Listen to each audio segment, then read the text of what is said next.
at WLFE-DB.com for upcoming shows and so much more.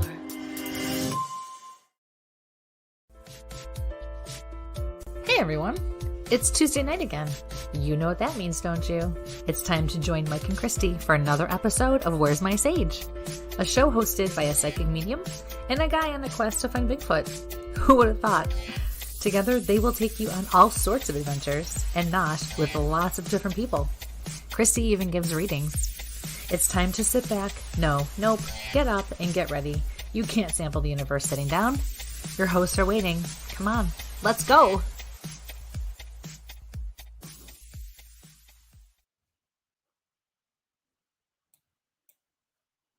Good evening, ladies and gentlemen, and welcome to Where's My Sage? I'm Mike, and I'm here with my wonderful co-host, Kristie in London. And how are you this evening, Kristie? And there's one. So you can't count until I actually do it, and I didn't say anything before I didn't unmute myself. So, You're the king of that anyway. Yeah. Hi, everyone. How are you tonight? Michael, how are you?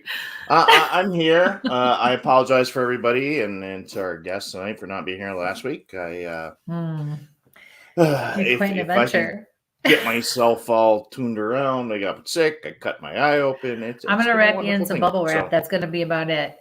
Yeah. So, bless the eye doctor. They got me in, got me healed back up, and back moving around again. So awesome. You know, just in time to do the next thing. Yeah.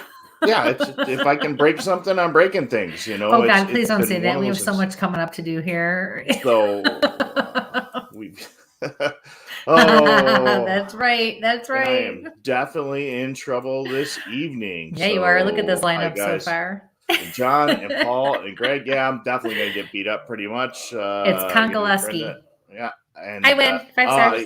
Yep, I can't pronounce anything. So and then Wendy's in. So yeah, it's been a crazy couple of weeks. You know, you ready for Christmas?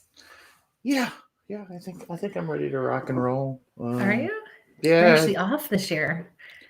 Yeah, I actually first time in like 10 years, you know, that I've actually been off on Christmas, but you know, working crazy hours for New Year's, but that's part of the job.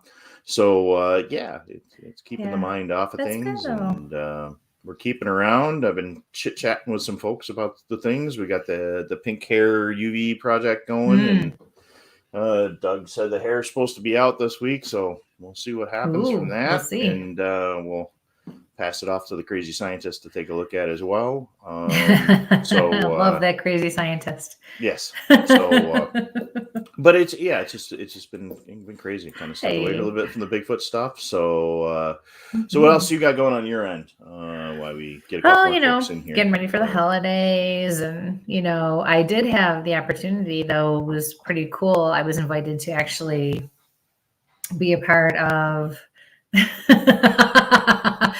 I actually gave bubble wrap as a gift to my oldest daughter back when she was in high school, because she was always getting hurt and having sports injuries.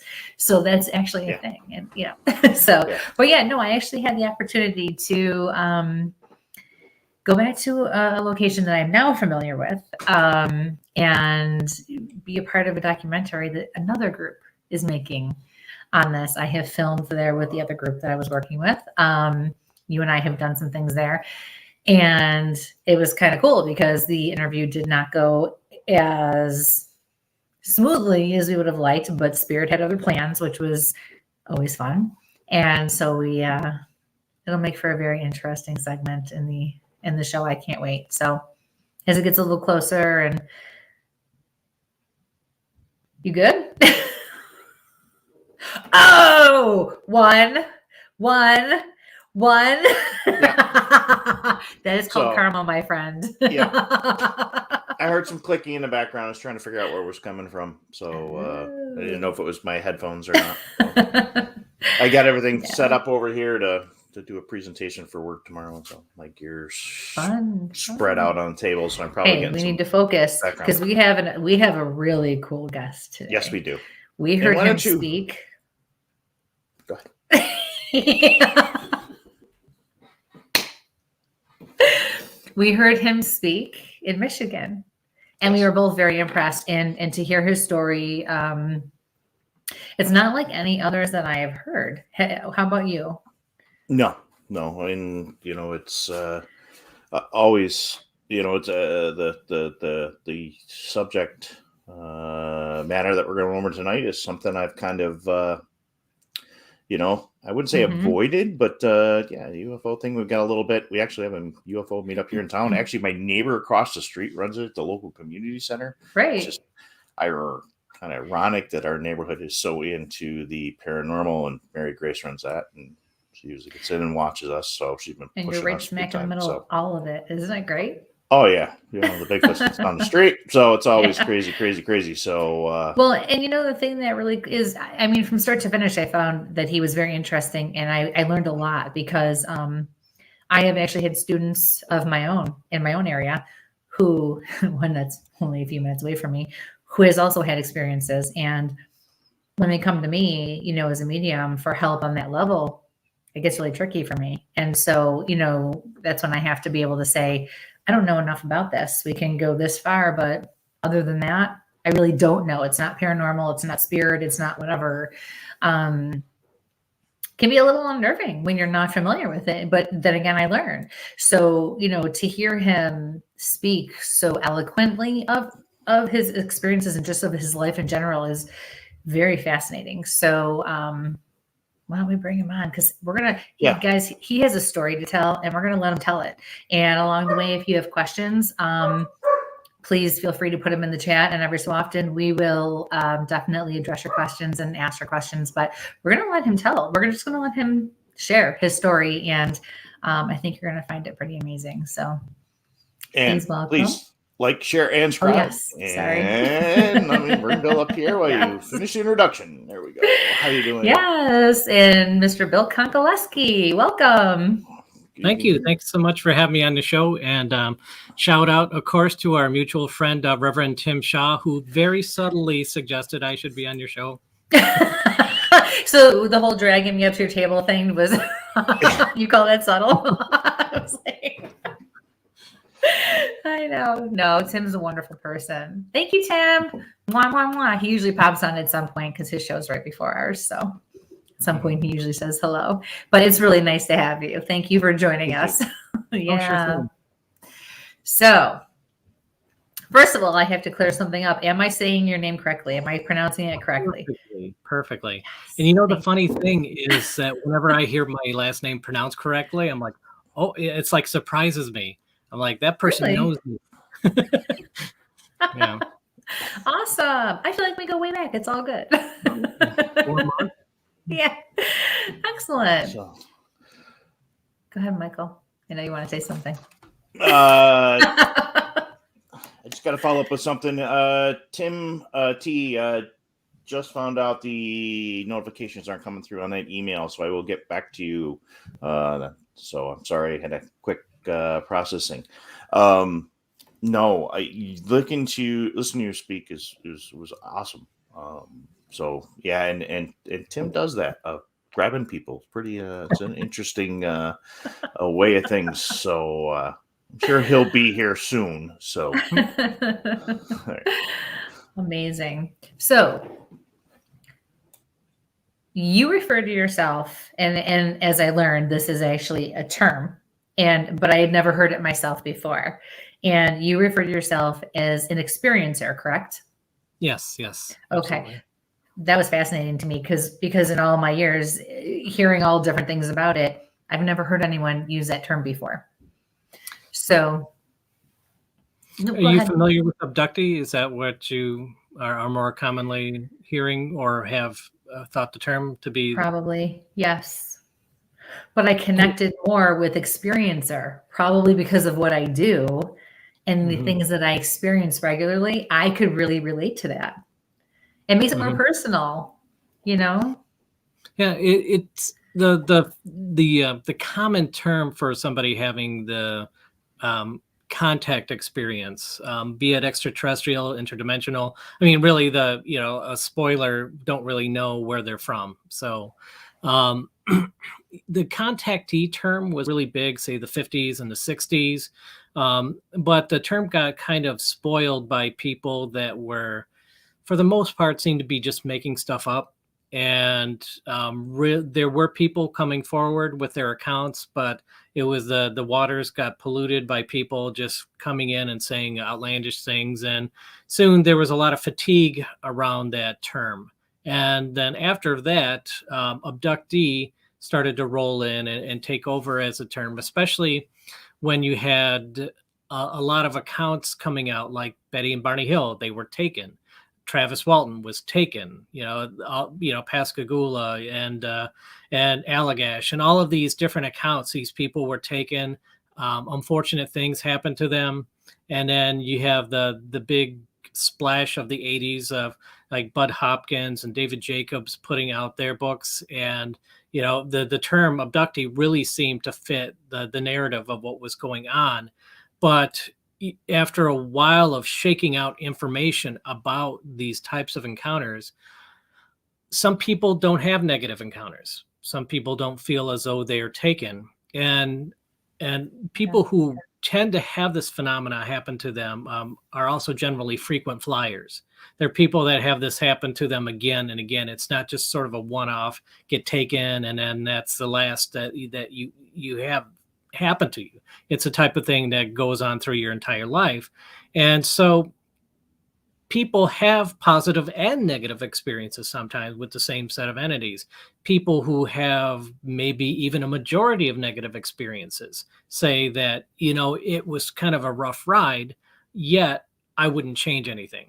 I would still have this type of experience. I would have, I am feel blessed that all this crazy stuff happened to me, even though it wasn't necessarily all positive. And so that is part of the shift away from abductee to the experiencer title. But also, it is a broad spectrum type of phenomena. People who have this type of phenomena often have other type of phenomena happen to them. And poltergeist things, psychic things, crazy synchronicities, just a lot of things come into the picture if you have this one type of phenomena. So experiencer is sort of a I guess an encounter neutral term, an experience neutral term. I mean, you go through all these different experiences, and that's what makes you an experiencer. That's really interesting. Especially that you brought up all the paranormal and the psychic, abilities and things like that as well. I wouldn't have put not that I wouldn't have put two and two together or thought of them in some way, because for me, there are many different planes and I definitely believe that. And, there are all different things happening, and I do believe we can all share and jump through and move along through. So to me, that makes sense that this is just another piece to that whole puzzle. I mean, maybe I'm not articulating that, as well as I want, but I can appreciate the whole idea of what this is made up of, if that makes sense. Mm-hmm. You, Michael, you look kind of perplexed up there. I'm trying to do some sound editing on the other side. Yesterday I'd heard another podcast. They were talking about a new scientific study with MRIs of experiencers.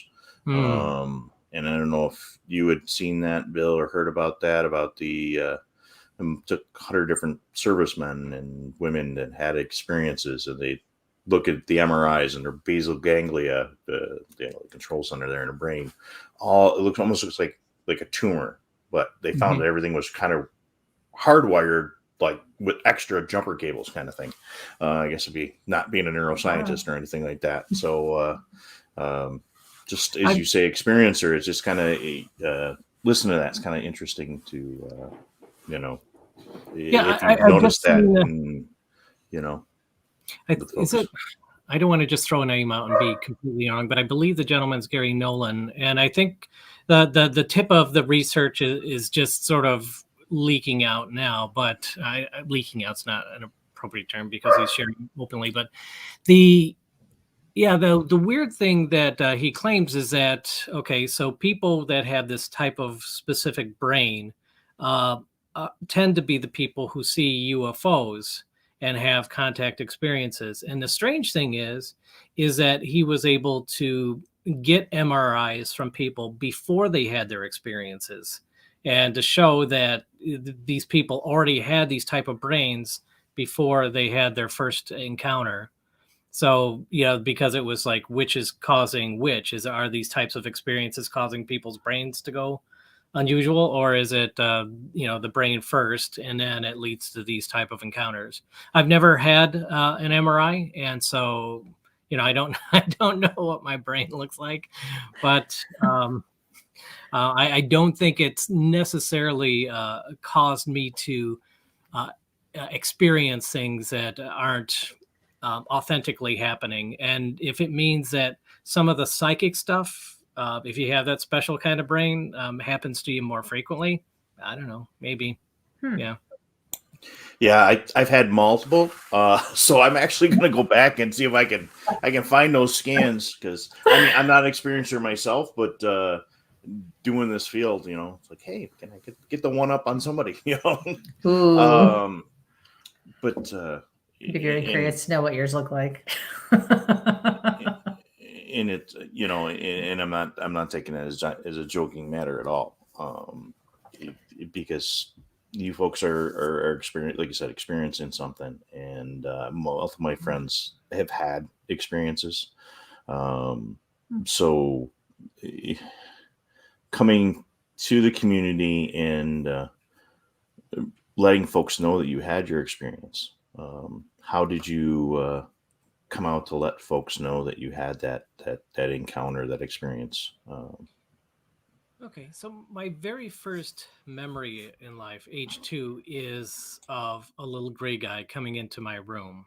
I mean, my very first memory in life. It's not something that came back to me several years later, like, I think I remember this weird thing that happened to me when I was little. No, it burned in my memory the moment it happened. Little gray guy comes into my room, stares down over the crib at me. I'm freaking out, yelling for my parents. My mom is in the other room telling me to go back to sleep. And the little guy just leaves the room. And then I had experiences at 4, 7, 9, and into my teen years, etc. And so this was a recurring thing that it had been happening in my life.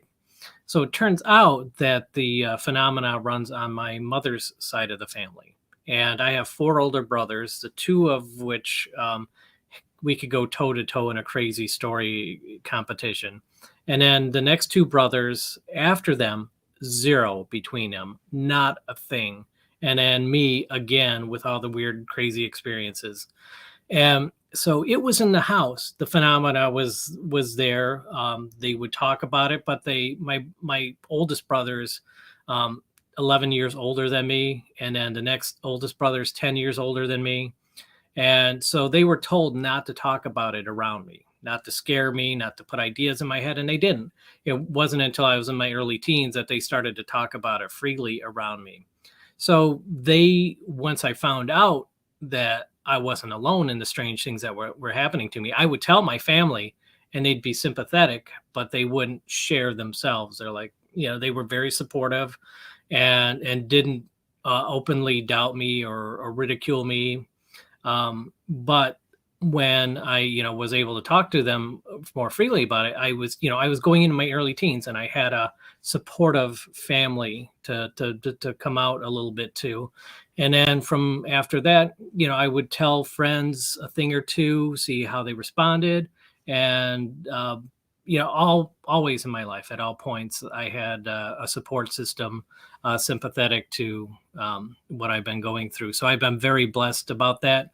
Very open everywhere, at my work, my family, my friends. There isn't anywhere there where I keep it. And very, very few people seem to take issue with it. Most people are curious. Now, you say your family connections and stuff like that. We interviewed Andrea Perrin a couple weeks ago, and she mentioned something about different factors, blood factors and stuff like that, and seems to bring her closer to having that ability to make contact or being singled out or something like that. In your research, and is a MUFON investigator and everything like that, do you tend to hear that a lot from the community or folks. You hear it a lot, and I forget the percentage of Rh negative blood type connection to the experience or phenomena that's claimed. It's a very small boost. There definitely is a majority of negative blood types associated with the phenomena, but to me, it's not necessarily substantial. I myself have an A positive blood type. So, it might be my brain that's weird, but my blood is normal. I guess. Okay. I can totally relate to that. But so yeah, there may be something to it. Sure, I would say it's a higher percentage than you would get randomly, automatically, but still, it's not an overwhelming percentage. Okay.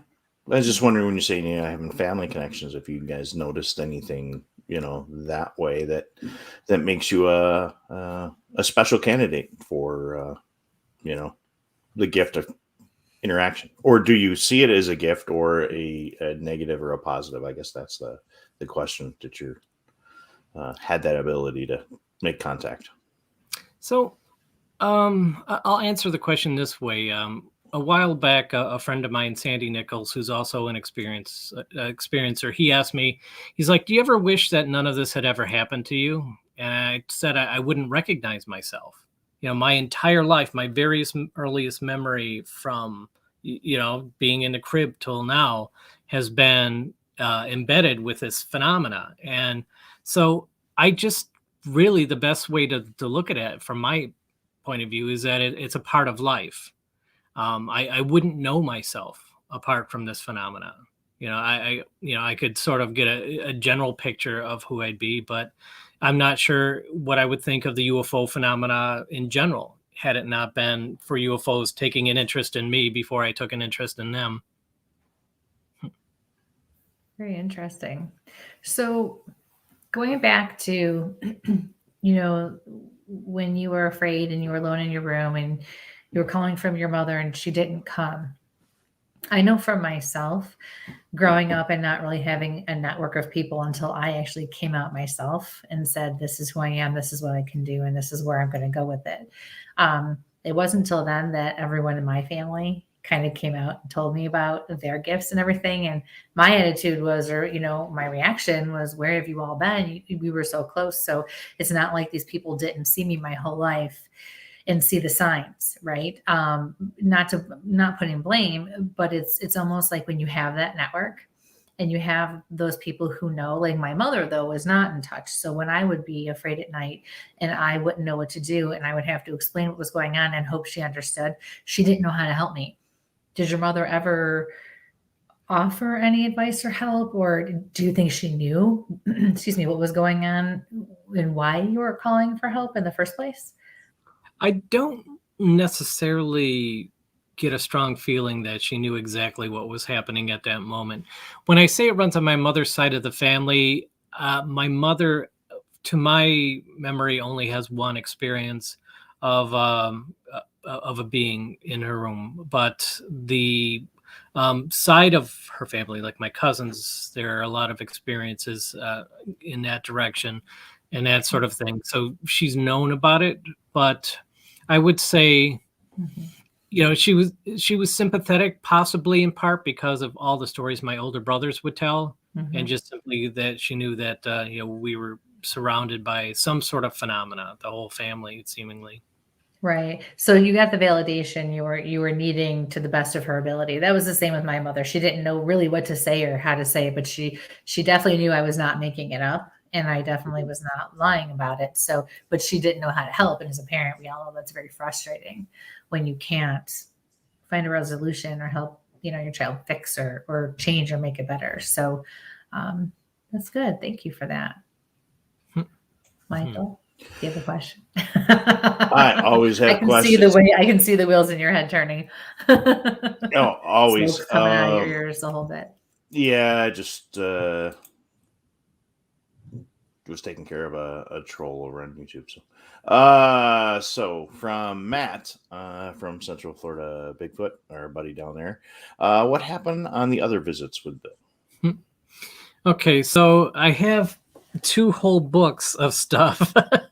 I Uh, I have many experiences from childhood, and also my early 20s. I tended to taper off for a while, but yeah, pretty much a wide variety. And I will get into some of the specifics, I guess, of some of these cases. But just to get back to, because I made a plug for myself for my books. So did hypnotic regression in 1993, 93, and 94. I joined the Mutual UFO Network in 93, and the state director for Michigan at the time, Shirley Coyne, she was a hypnotherapist, and I was blessed to have a half a dozen different regression sessions with her to help re-examine some of the things that had happened to me through my life. And she was obviously hugely supportive. And so I took really great notes. I'm like, okay, now I'm going to write down all this stuff that has happened to me in my life. I'd make this personal journal to always go back to. And then at one point, I'm like, oh my goodness, I have a book. I could be one of those people, with a book. And when I put all the material together, I noticed that half of the material fit really well in one category up to age 20. And the other half that I wanted to put down at the time from 21 to 25 fit really well on its own. So I split it into 2 books. And that first book, Raised in Two Worlds, is about growing up having this type of phenomena happen to you. I'd seen a lot of books out there like, this is what kids go through when they have this type of experience. I'm like, well, this is what it's like as a kid growing up with that type of experience. And as I just rattled off a bunch of ages a moment ago, 4 was my next experience. It was 2 in the afternoon, and I was home with my mother. My dad was at work. My brothers were at school. And I decided that I was going to take a nap. So I went into the bedroom and I laid down on the bed. And right when I hit the bed, my body had this very powerful vibration feeling in it. And it seemed to focus into my chest. And then I felt like somebody like pulled me out of my body, like sort of pulling a handkerchief out. And then there I was in this room with 3 little gray guys. And they were treating me like, a playmate, a friend, and we were going to have a lot of fun together. And I was out of body. They took me out of body. And I know it's kind of a big step to go from even saying that this is a physical phenomenon and trying to prove that to going to saying, oh, there's this sort of astral part to it, if you will, and who's going to be able to prove that? But, I'm just telling you what happened. So the gray guys took me out in the hallway, and they wanted to see if I could float down the stairway.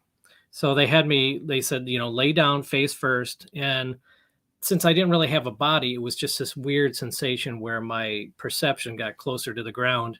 And they said, okay, float down the stairs. And so I did. I effortlessly, easily, I went into the TV room below it, and I landed in this falling leaf pattern and this motion back and forth. And then I felt like I was standing. And the beings were really happy, like, wow, this is great. You did it. You were able to function outside of your body with control. You were able to control yourself. This is wonderful. And so then I'm like, oh, this is, I got to tell my mom. This is fantastic. And they're like, oh, no, don't tell anybody. No, don't tell anyone. And then suddenly I felt a powerful vibration, and I was back in bed. So I ran out and I'm looking for the little gray guys. And I couldn't find them anywhere in the house. I'm like, okay, so they left. So maybe I could do that floating down the stairs thing by myself. So I lived in a tri-level, went back up to the top of the stairs, laid down face first, and I crawled down the stairs face first. And it was not the same. It was a different experience. Oh. And so then I didn't tell anybody for years about that. But yeah, that was definitely, another thing that had happened to me. At age 7 was a big physical encounter for me. I was in bed. It was late at night, and this black circle opened directly above my head. And out of it was this metal sort of hose-like thing that started whipping around. It seemed like it was generating electricity, shooting sparks. It was terrifying. And then I felt as though I was lifted up, sort of sucked up towards it. and found myself in a term I like to use is on board. Whether I was on a flying saucer, or if I was just in some circular building, I was in some sort of disc-shaped space. And I went, there were little guys that met me at the door, ushered me into another room, and there was a bed in the room. And I assumed like, oh, it looks like I probably am going to have to climb up on this bed. But they didn't seem to be paying attention to me. In fact, they left the room. And I'm like, oh, they left me alone? What am I going to do? I'm some little kid, right? So I'm like, okay, so they went that way. I'm going to go this way. So I exited another door, went around this sort of big sloping hallway until I found myself at a dead end. And I looked back and I saw the little gray guys were just following me, kind of amused, like, oh, let's see where this little, boy goes. And so I came back. They ushered me into a side room and sat me in a chair that was very much like a dentist chair. It was metallic and there weren't any restraints that I could see, but when I sat in it, I felt like magnetically attached to it. And then this slightly taller gray, the grays that had ushered me in were about 3 feet tall.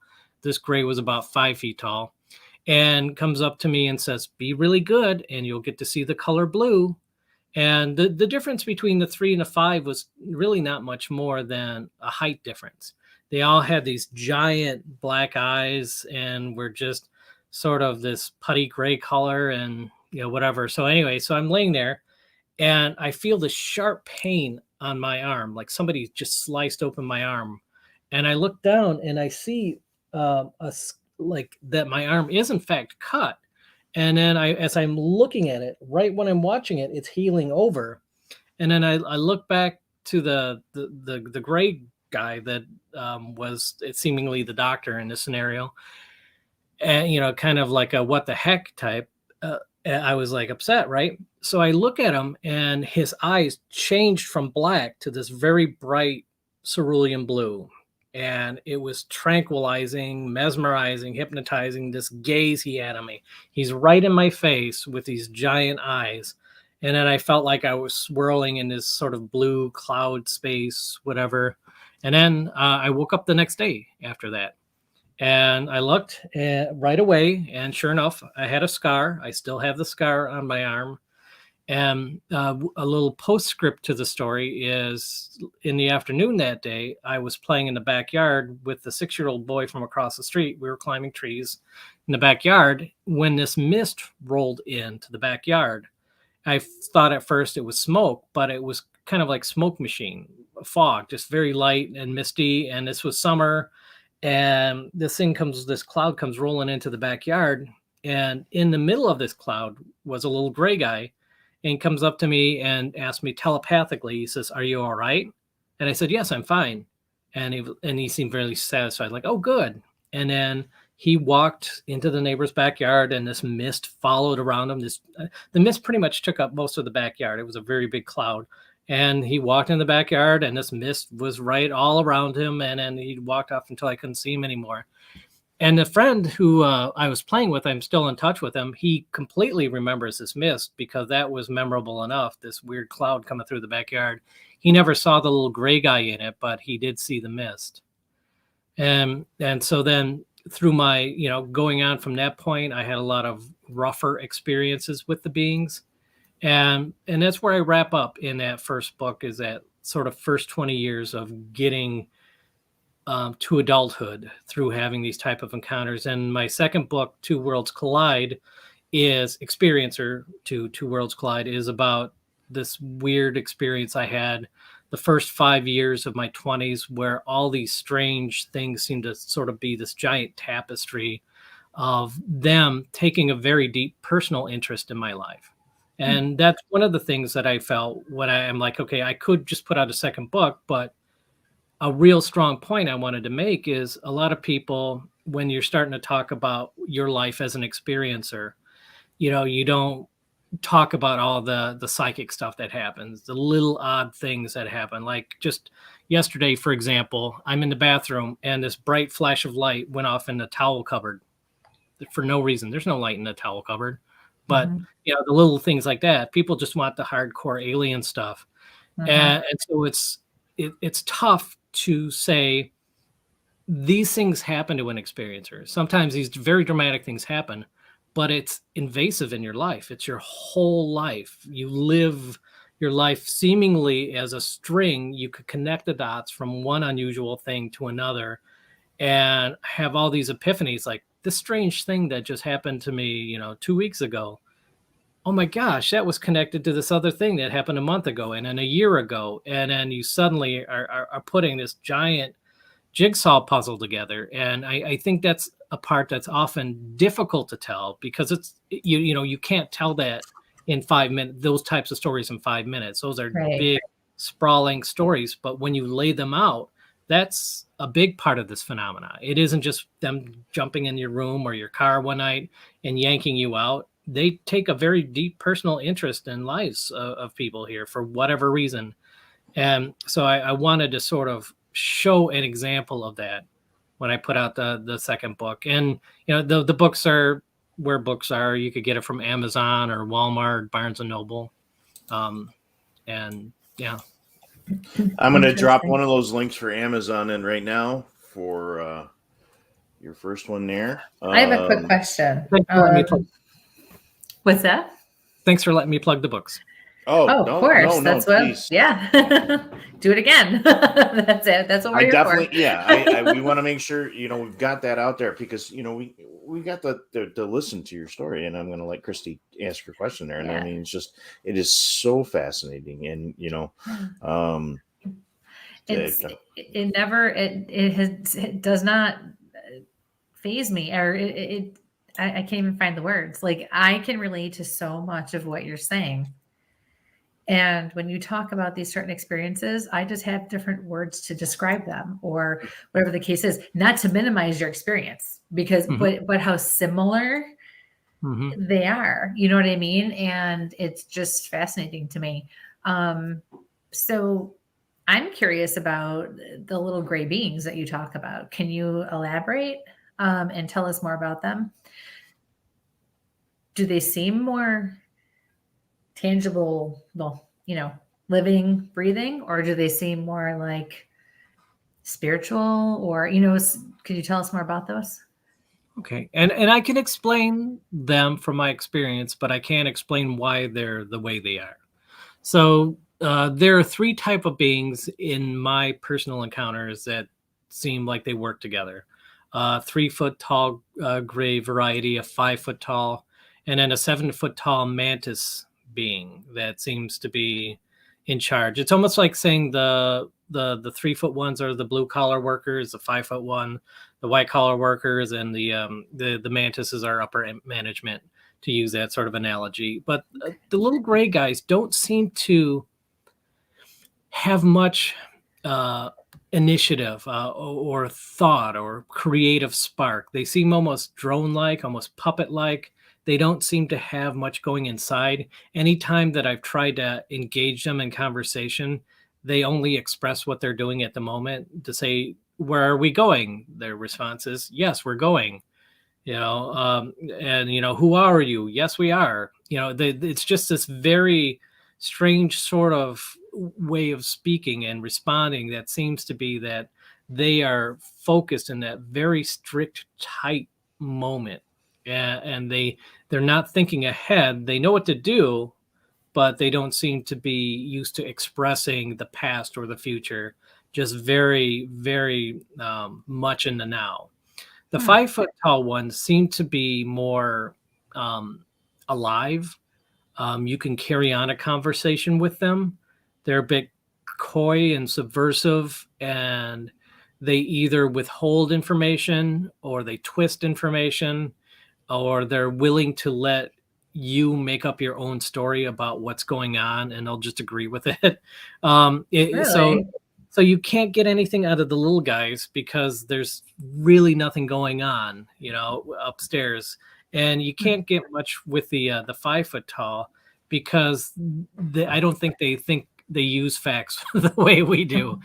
They've got their agenda, and it's like, well, whatever we can tell you that you'll believe, or whatever you think is going on, we'll just go along with that so long as you do what we want you to.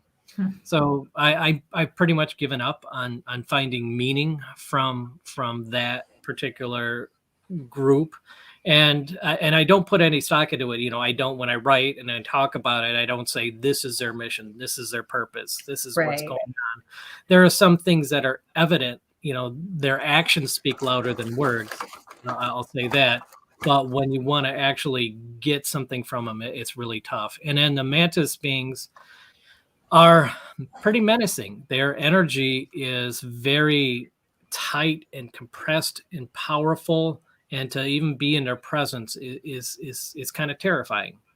I don't know that the beings that I've been with intended to be as scary as they come across, but it's a 7-foot praying mantis. That's pretty scary, and they have a very strong psychic energy to them, and that's pretty scary, and it's daunting. So while the one time I saw a mantis was pretty much intentionally to scare me, I don't know that. I think it's just a difference between our energy level and their energy level, and just how strong energetically they are. The one time that I was brought before a mantis was in my teen years, where the Greys were having difficulty getting me to do what they wanted. And, you're a teenager already, kind of a little rebel, and they wouldn't tell me what's going on. They wouldn't tell me what's going, and I was just physically able enough to put up just the slightest bit of resistance, and I was clever enough to, to get around what they wanted to do. And so, they were pretty upset. And so they brought me in front of this mantis being that said, stop resisting, just do what we want you to, and you'll reap the benefits of it at the end, and you'll understand why we're doing what we're doing. Just cut it out, just go along with the program. And while I was pretty scared, I don't really think that slowed me down in my attitudes toward them. It wasn't until right about the time I was getting out of high school that I thought maybe there was an option of trying to find some sort of middle ground with them, to form some sort of relationship with them where it wasn't as terrifying for me, or they didn't have to be as aggressive. And I have to say it worked. Like, one example that I have, and this is a very edited version of this story. One time they were in my backyard, and I said, I don't want you to come in the house. If you're here, can you just call me on the phone? And it's 4 a.m. and the phone rang. Nobody was there. Really? And I stepped outside, and there was this UFO above the house. Actually, it was like a cloud, a disc-shaped cloud, perfectly disc-shaped cloud, but it had that sort of wispiness of a cloud, and it was a bit self-luminescent. And then it flew up and shot away at a really crazy speed. But the experience that I knew up until that point was that if I sense them around, that means at one point within minutes, probably, I'm going to be sedated. I'm going to be immobilized. Something's going to take me, and, against my will. But, that one example of probably several I have is them listening to me. And I'm thinking, well, wow, where do we go from here? And I still don't know what their big picture is, their long game. Wow. So do you, with these experiences where you're seeing some sort of craft and things like that, do you generally, being an investigator now, do you look for any police reports or news articles, or even talk to the neighbors? Hey, did you see anything weird or strange, at the time that you're experiencing? And I guess a follow-up is, has anybody gone looking for you at those times that you've had your experiences and not been able to locate you? Okay, so there's 2 questions in there. I'll answer the second one. Where have I been gone for any length of time where anybody couldn't find me that might have been looking for me? No, I don't have any of those types of experiences. I've had missing time, but I haven't had it in a way where I was missing from somebody else's concern. The first part of it, when you talk about, say, like media reports, police reports, stories from neighbors or friends and things like that, certainly I do come across several of those, and they seem to be more and more prevalent these days. But as a MUFON investigator, really the way that we work is that people report their sightings directly to us. Like, for example, they will go to MUFON.com, fill out the report form, and then a MUFON investigator will get back with that individual. And the reason that I say that that's my focus is because in Michigan alone, we get about 200 sightings a year. And so that's enough to keep your hands full. You don't need to look out for other material to look into and investigate, even though if there's a really good one, certainly you're going to pursue it. But the tremendous volume of what MUFON investigates is what comes into us. Wow. And there's, like I said, there's so much of it that it keeps our hands full. And it's not to say that 200 reports in a year means 200 unknown events in a year. We can identify probably about 95% of whatever comes into us. There's people still report Venus as a UFO. People see aircraft and report it as a UFO. Now you have these added candidates of drones being more exotic than they've ever been. Chinese lanterns or sky lanterns, people report as UFOs. And then now Elon Musk was, I guess, MUFON's Man of the Year for 2020 for his Starlink satellite. Yeah, I actually got a panicked phone call from a gentleman going, "Am I losing it? What's going on?" And he was a big, what we'll call my buddy there. He busted my chops about Bigfoot quite a bit. Then he had a small paranormal experience. Then he's driving home and he tapping it. We had a perfect night in the area, and you could see him. He's like, "They're lined up. What's going on?" And it was like, okay, didn't know anything about him. Got onto the research, and I'm like, oh. No, I guess my question would, like, when you say you see the mist and stuff like that, do you look to, NOAA or something like that and see if there's any, atmospheric anomaly? Sure. Yeah. Just say, okay, on this night, on this day, in this area. I mean, it's a big thing I absolutely. do with the Bigfoot stuff, and comparing those that data set. So. Oh, sure. Yeah, there's tons of apps, like all the weather, besides the weather, the star maps, the air traffic apps that are out there. There's all sorts of great little tools that you can use. And I'm it seems unusual that I shift gears there from saying, here's all this crazy stuff that happened to me, and then let's talk about other people. They see things and they don't know what they're talking about. No, I mean, certainly a percentage of really quality reporting, comes into us from credible people of things that we can't explain. And of course, that's the exciting stuff that we latch onto. But, as we're the last people that want to be duped by somebody's poor identification or even a hoax or anything like that. So sure, we provide a charitable service by helping people identify things that they see and they don't understand. So that happens. And what also happens is people see and encounter really strange things as well. And, we look into those also. No, I really appreciate it. I mean, that's what really I think helps validate folks sometimes, is that when folks are, like yourself, are looking for that extra data, that confirmation. I saw something and I can't explain what I saw. Can you help me identify that? And then when you can't, it gives you somebody. And did you seem to find somebody to help you when you were going through these things to do that kind of validation, or what I'm looking for here, just an ear, somebody to bounce ideas off of and really get that flow through to help you look at the big picture? So yeah, there's been several people I look to as mentors in my life. I can interpret your question one of two ways.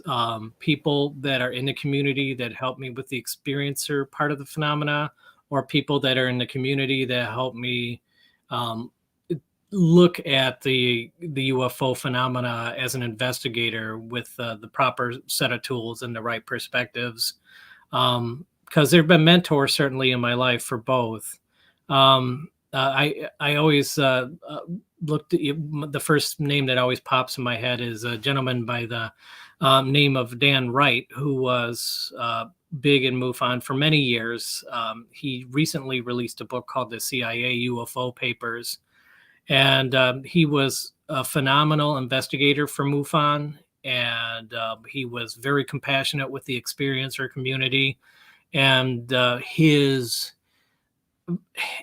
passion for the subject and the ability to be himself was one of the things that impressed me. Because when I was coming in 93 in my 20s, I'm like, how should I act within this community? You know, who should I be? And Dan was like just fantastic at what he did, and his message was really always just, as he was evidence, you know, to be yourself.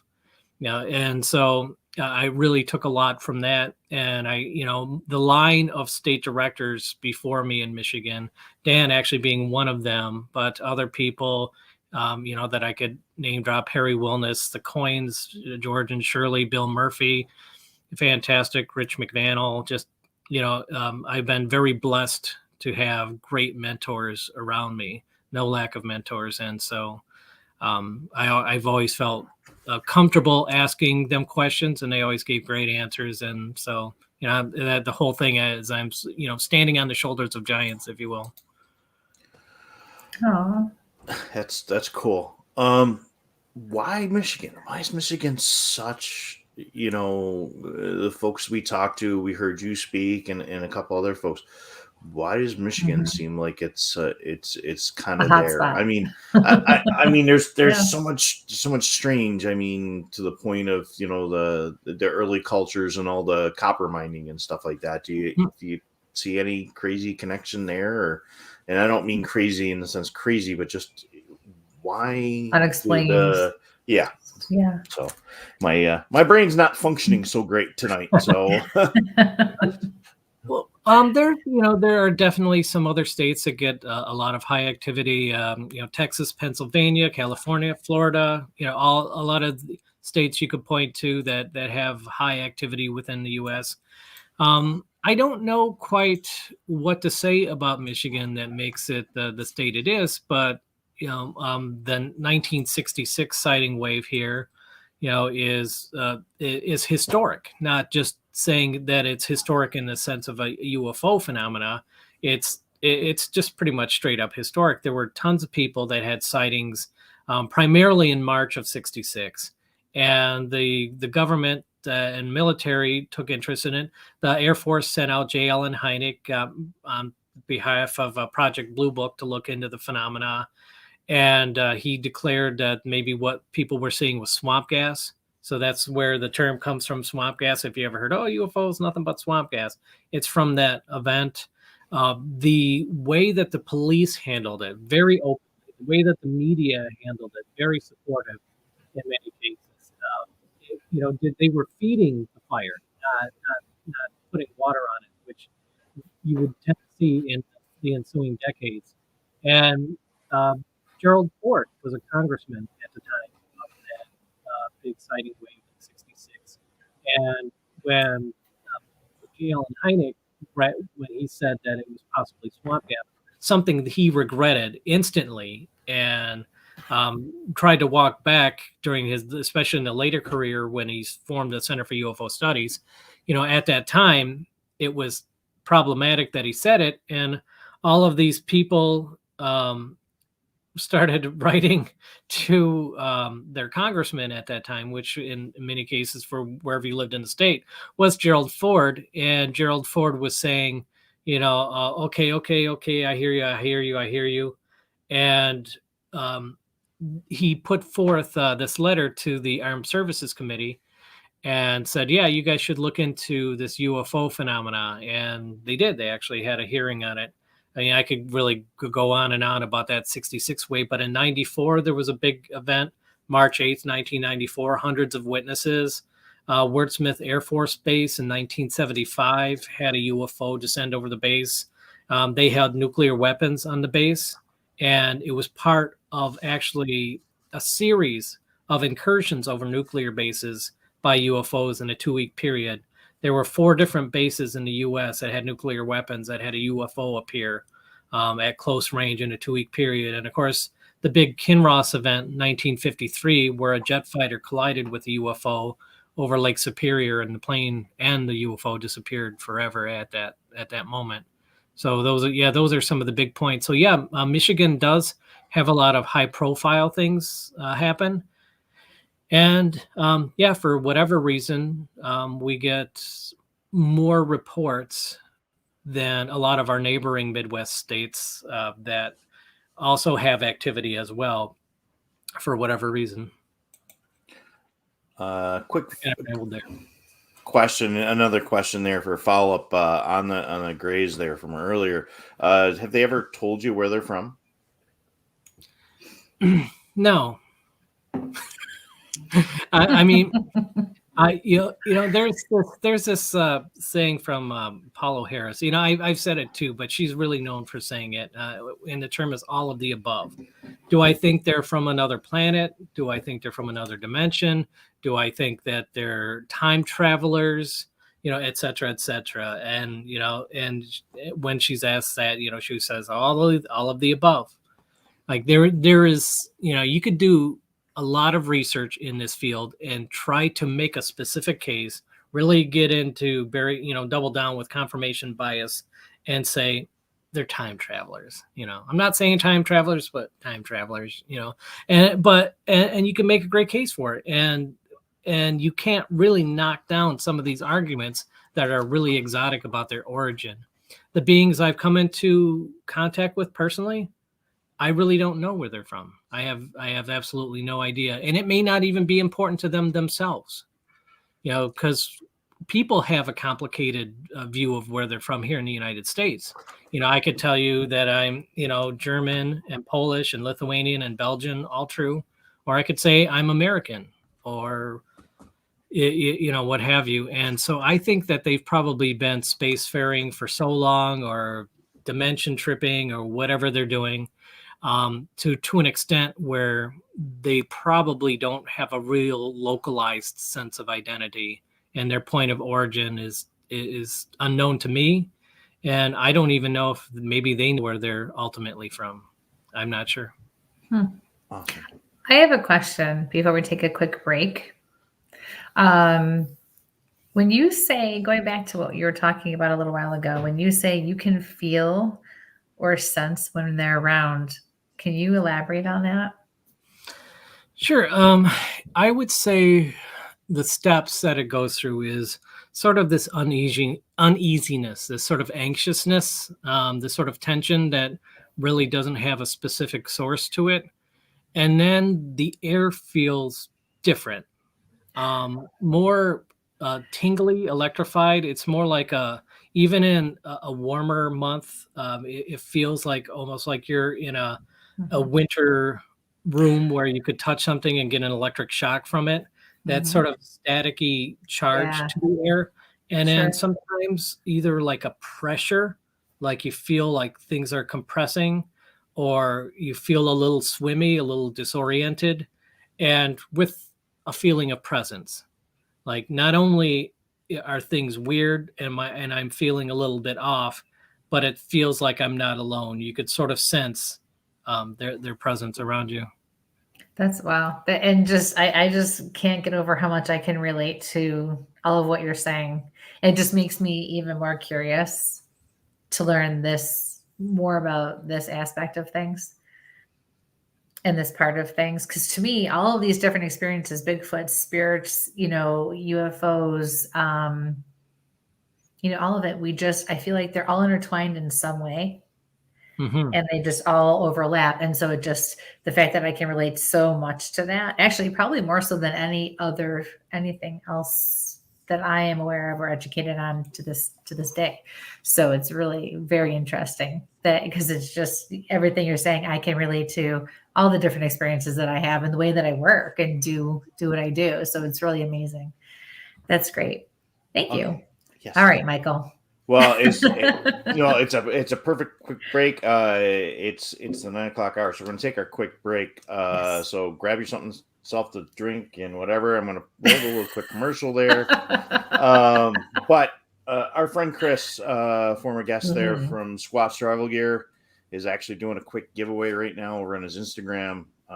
If you guys want to go over there, he's got this Mothman backpack that's sweet. It's like top on my list for that Mike is like fangirling over to. So it's perfect size for gear. So go over, check out Chris's thing. He's going to be on for about 30 seconds. He's giving away, and then come right back and join us.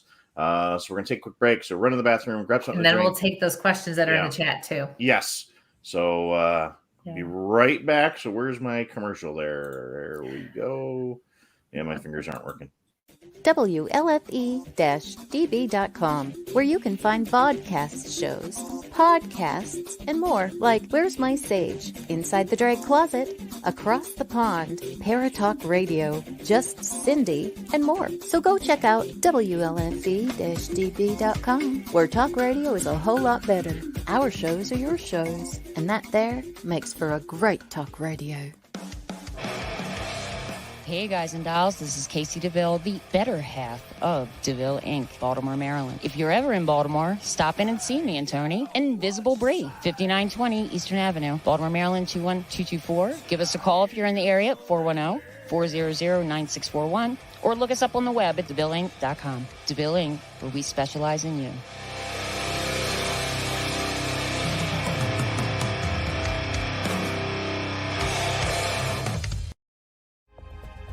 Ted Van Son Jr. is a seasoned investigator and well-versed in the ways of paranormal investigation. He is now ready to share his ideas and unique approach with all of you. Flashlight, recorder, and comfortable shoes. Hit the ground running as you follow this easy step-by-step guide to a fun and thorough paranormal investigation, perfect for first-time and lightly seasoned investigators. Think outside the paranormal box. Learn all about the technology and techniques used back in the early days of paranormal investigation. You can find these valuable resources online at Goodreads, Barnes & Noble, Walmart, and Amazon. Get yours today.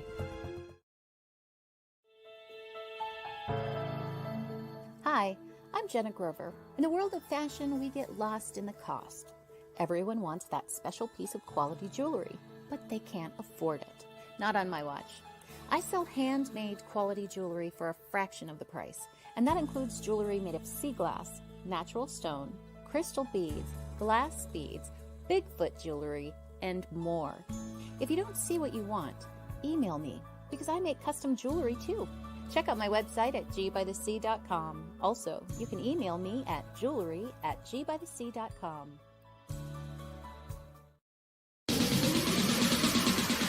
You're listening to WLFE DB Radio. Now, back to our program. Chris just made my day. He's coming out with a sling bag after the new year. I'm a big gear guy. So we usually do a tactical Tuesday, and Chris is he's a veteran, so we're trying to support him, and for some reason Instagram kind of bopped out. So but he's got some awesome packs. So now talking to some folks that I know have had experiences, they say they always come up with or find little pieces of something, metals, fragments. Have you ever noticed anything like that? Or when you're interviewing folks, unexplained, medical particles or something like that after their experience? Yeah, I know many people with what they believe to be implants. And I've had the ability to actually feel implants on people. And that's always a trip. The thing about removing them, I guess there's a few different directions to go in. One is what are they? And Dr. Roger Lear, who had worked on these for a long time, he would go to try to remove these things from people and investigate them. And one of the challenges was that these things would try to elude the surgeon when they tried to be removed. Or sometimes if somebody was going to have surgery to remove it, it would disappear the day before the surgery.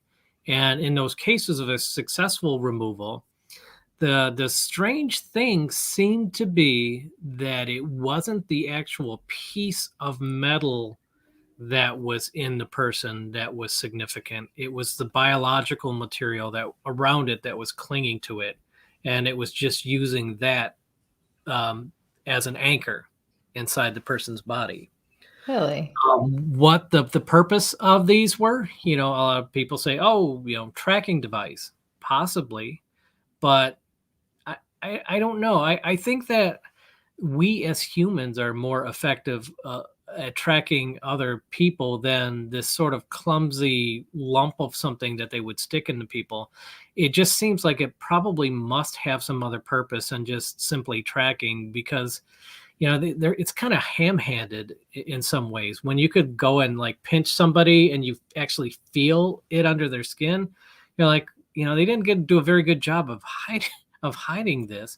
And it's expensive to look into these things. If you're going to go to a doctor and say, I've got this thing, that's a medical expense, and if it's there under the skin, it's probably not an emergency, and insurance could be problematic. I had a friend who had one in the back of his skull, and it showed up on an X-ray, and he'd always said, oh, when I die, I want this removed. Because I have it's in a dangerous place, so they can't take it out. And he died, and besides the fact that it would have been expensive to take out, and he passed, unfortunately, and it was never removed. So yeah, these are elusive little things that happen with people. I've not had one to my knowledge. Some of the things that go along with experiencers that are sort of in the same lane I've experienced, like strange bloody noses.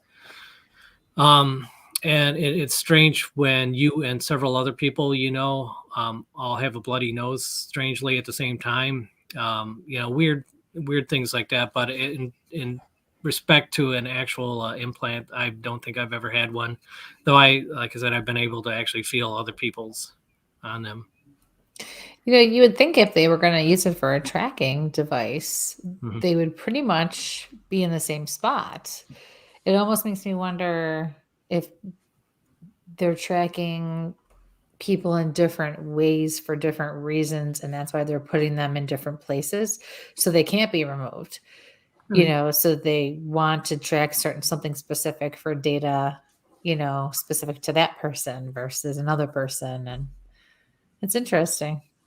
Yeah, an implant up the nose is probably the most commonly reported. Really?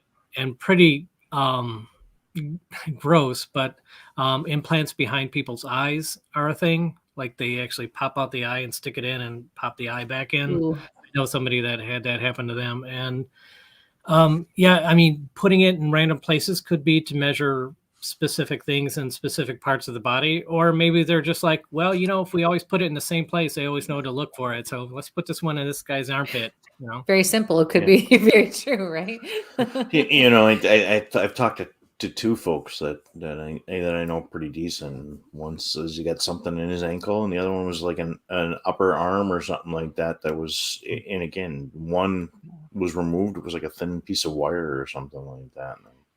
But and the other kid, I just found out about 7:00 this morning, so it's kind of interesting.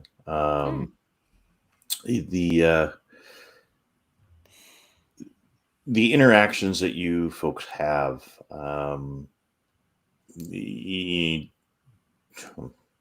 it's like I'm shot. I've been shot all day, so I apologize, folks. Migraine today. So let me retrace back. So, do you keep a journal? Your books are what's catching me here. So, I see, you've got the Weird Michigan, you have your 2 published books. Do you keep a journal, like a daily journal of, hey, this happened today, so you can go back like a week or a month or 6 months later and say, hey, we can connect the dots to kind of go back to those areas? And I just had another great thought. So the other follow-up would be, are you drawn to looking at certain parts of the sky? before I completely forget that one.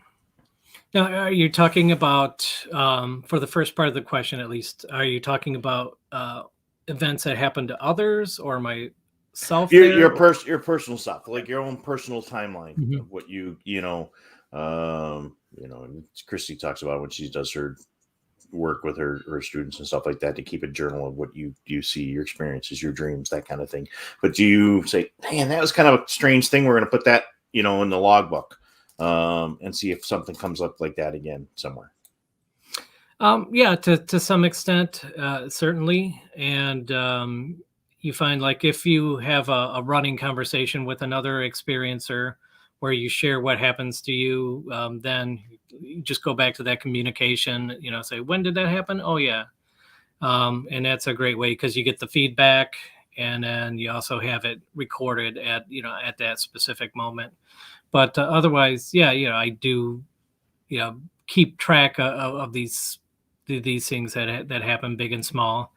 As to part of the sky in particular, I don't know, probably not. But I will say that the strange things that I've seen out my window have been directly west of me. A couple of the things I've seen over the past year or so is recently I saw a gold sphere of light do this sort of perfect, almost like horseshoe shape in the sky and then vanish. And it was really beautiful. The glow on it was so even, and the motion was so perfect. It was really a treat to watch this weird light in the sky. And then last year I saw this strange, also glowing sort of T-shaped thing in the sky, and out pretty much in the same exact part of the sky. In both cases, saw those for less than 5 seconds. And those are the types of things, you just see on a regular basis, and you're like, oh, there's another weird thing, And one that happened, I can't remember if it was a year ago or 2 years ago now, actually, this one, there was this bright white flash that erupted out of my backyard, almost like my entire backyard was a spotlight, and shot straight up in the sky for a moment and then shut off. Nothing was back there. Have no idea what caused it. But yeah, a lot of unusual light phenomena for sure. And I can go back to when that was. I just don't remember when it was offhand, but I could look it up. 2 follow-ups on that. We had Doug Hychek on, the Monster Quest guy. We're doing some stuff with him. Yeah. But talking with him, he said he had an experience similar. He kind of had some weird lights and stuff like that, and then had like all the low voltage stuff in his house and around his house go down. Yep. Have you noticed when you've had your experiences, any electrical or, equipment kind of fizzle out, fry out kind of thing? I have this weird sort of inverse of the effect. I certainly know individuals that really mess up electricity, in some cases during an emotional peak that can trigger it. For myself, the unusual thing that I have, which is sort of the inverse, is I tend to bond with electronic equipment, so that when somebody else uses my electronic equipment, they in fact break it. So I'm very greedy with my electronic stuff, because for some reason the energy I have with whatever gadgets I have doesn't tend to work well with other people trying to hop on a laptop or my phone or anything like that. And so I could always tell, because my brother was coming over occasionally to use my home computer for a while, and I could always tell when he came in. He wouldn't always announce that he was over, but and you'd look at the computer and it looks normal, but something isn't working, and I'm like, it's Steve, did you use my computer? And I'm like, he'd admit it. So that's funny, because I can relate to that too with electronics and technology, and a lot of intuitives and a lot of mediums can. It's almost like we burn them out. I swear I have 2 laptops in my closet that I got years ago that I can't get rid of because they're almost brand new. One was only 6 months old when it was just like, sorry, we're done. It's awful. All, just cell phones and, just anything, even sensors for things don't always work, and it's a pain. Yeah, actually, a couple stories real quick before we get back to other stuff. One is my brother, my oldest brother. He was working as for the city of Warren, and he had this one job where he had to drive around and see if traffic lights, not traffic lights, but like street lights were working. And this one particular supercharged night, he was driving around, and all the lights he would drive under would shut off, and he'd drive a little bit, and they'd come back on. And so it was funny. He said they picked him to go out for this job. Whenever he would go near a light, he would shut it off. But an unfortunate one I had when I was doing a talk at a library once, this woman came up at the end of the talk and said that she was in a rad tech program, but in college, but when she kept shorting out the machines. And she said she knew it was herself doing this, but her classmates hadn't caught on yet. But she was like, what am I supposed to do? This is my profession. I'm shorting out this equipment that I'm supposed to use. And luckily they haven't found out it's me yet, but she said she knew it was her. And yeah, I believe her. But so absolutely. Yeah. I grew up on, it's called Grand Island. It's a suburb between Buffalo and Niagara Falls, New York. Mm-hmm. And you can only get on and off by going on bridges. And as a kid, I remember every time we would pass, not every single one, but every time at night we would go over the bridge, probably from especially the age between, I'm going to say 5 and 8. At least 2 or 3 would go off as we passed through them or passed by them going over these bridges. It was crazy. Yeah. Wow. All right. So I think we have a couple of questions, right? Before we move forward. I don't want to forget anybody. Yeah. Brian has got a question. Any thoughts on time slips? Now, I've heard that term used in different ways. And does that mean sort of time becoming imbalanced? I'm guessing it doesn't mean missing time unless it does, because I've experienced all sorts of different time anomalies of one form or another. I would almost, Brian, if you're out there, can you clarify exactly what you're looking for? But I would have thought the same thing, Bill, that he was talking about losing time. But what else have you experienced? Maybe you'll actually talk about what he's looking for. Okay. Well, I'll explain this story, and it's a weird one in so many ways. And I think it's indicative of if you are actually going to come forward and tell these type of accounts, how they happen, then this is this type of stuff that you actually get. Not the watered down, edited versions that people like to explain and have it be easy and sensible. I'll just come out and say it as it is. Back in 95, I had started to date this woman. And when you are an experiencer, you have to tell this person that you're wanting to form a relationship at some point, that this is part of your life. For one thing, they might think you're crazy. They might be uncomfortable with the phenomena.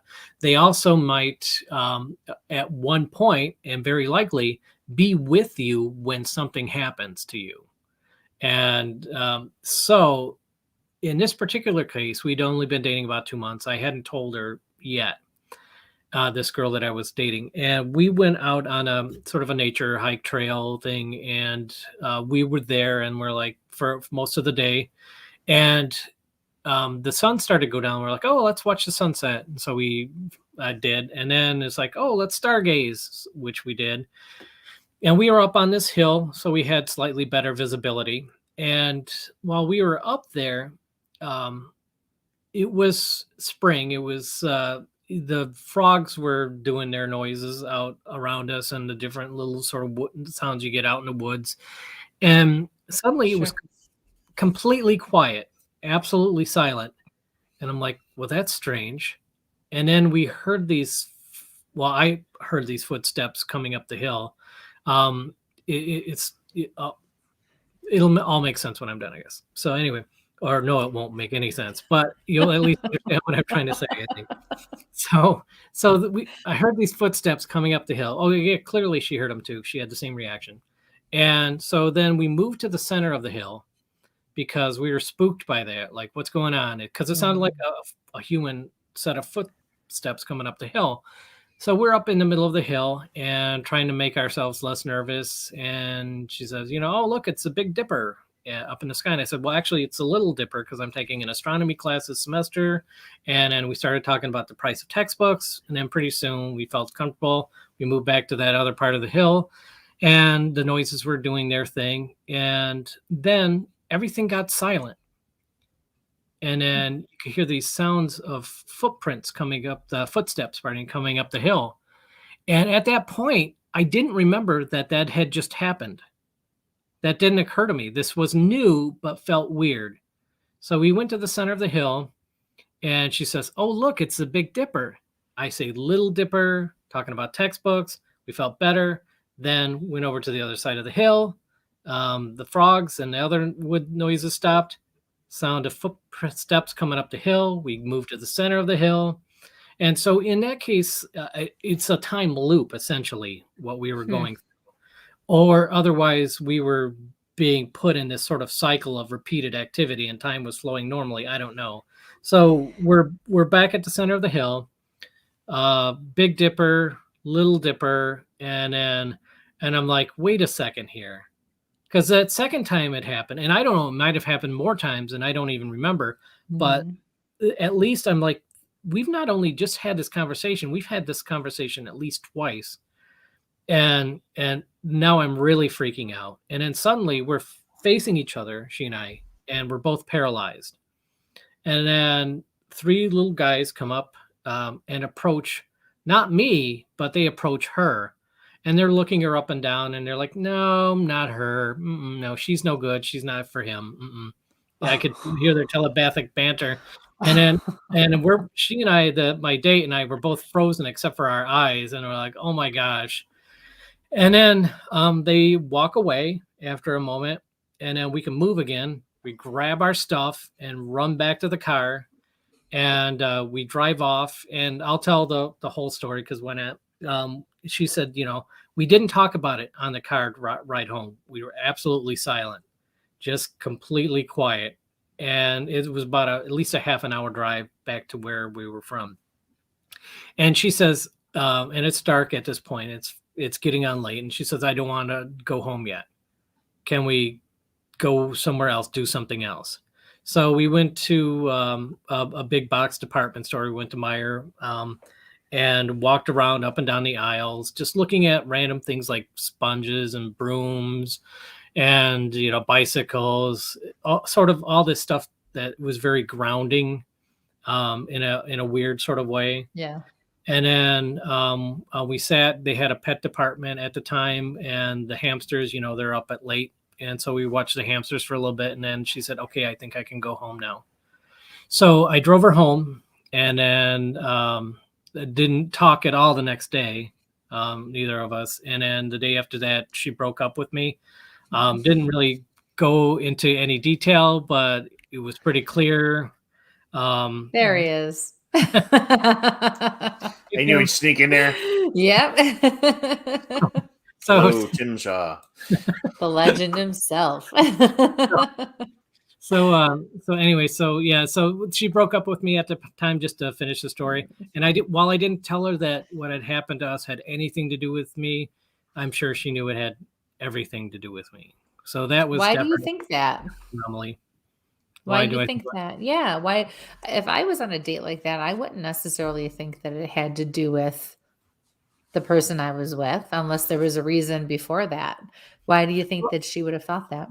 Well, I think, okay, for a couple reasons. One is that if I could hear the being's telepathic banter, then I have no reason to think that she couldn't either.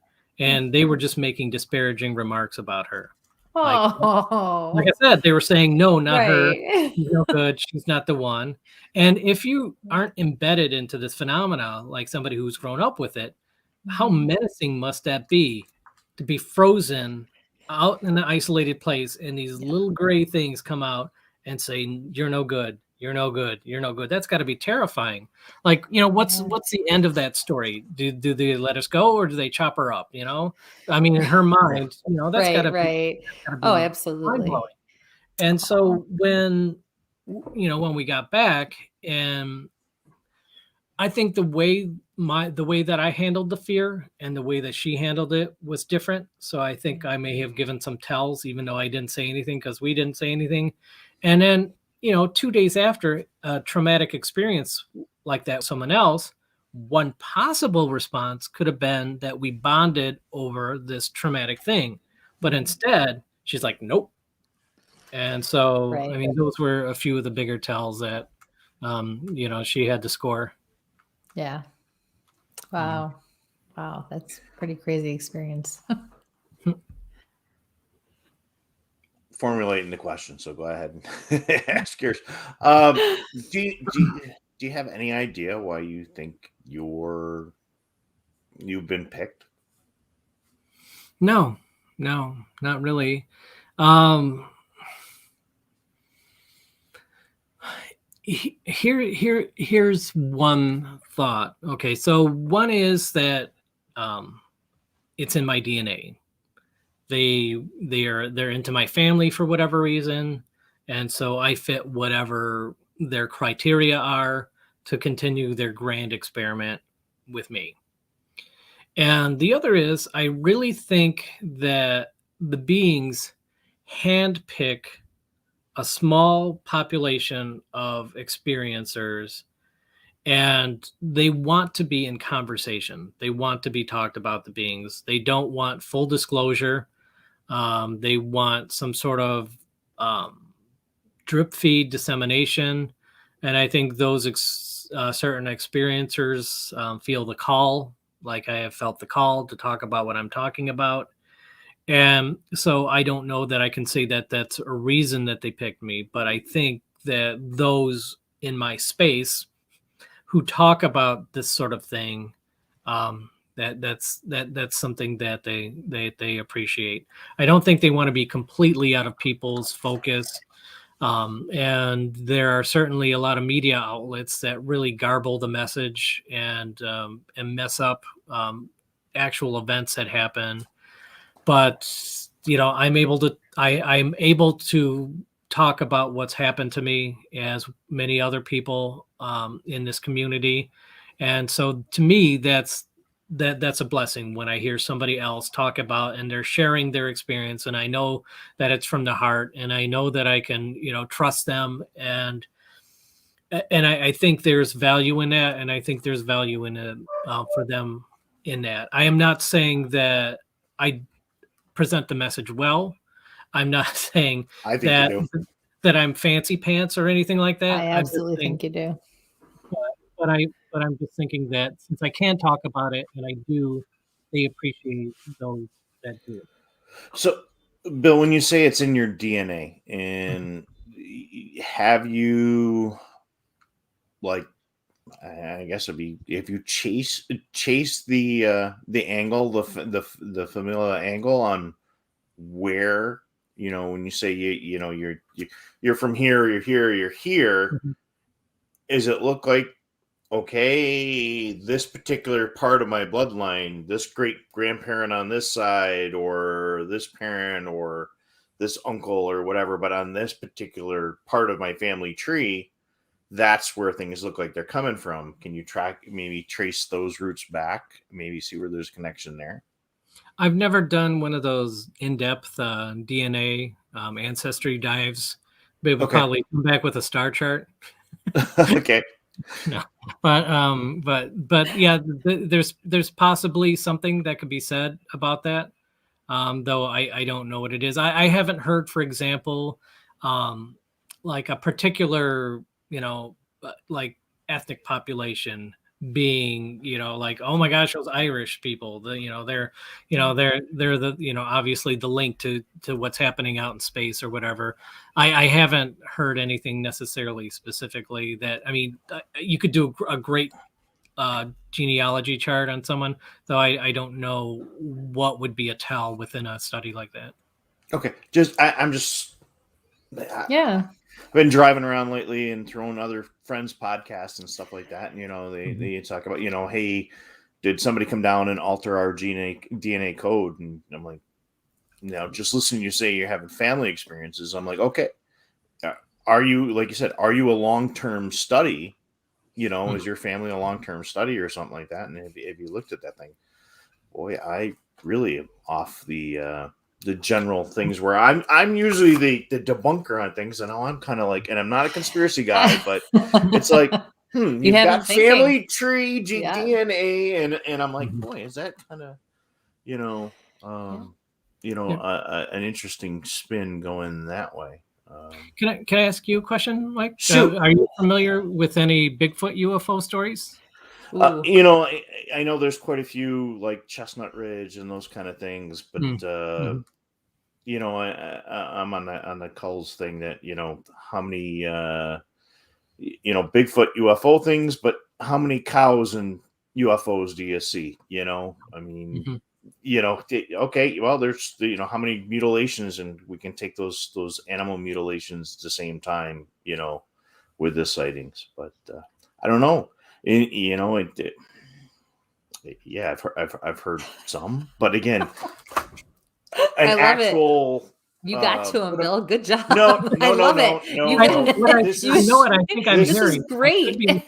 This is something I had a talk with somebody this week. We hear stories. I can't reach in and pull my folder out and say, I talked to somebody that had an experience. This is where it's at. This is the date. This is the time. This is a location. I can say, yep, we were at a conference. I heard it's third person. To me, I don't put that as a documented sighting in my book because I don't have that data point. To me, that's like one of those urban legends that kind of gets popped around where you're going out, you're interviewing your witness, your experiencer, and they're saying, this happened, this date, this time.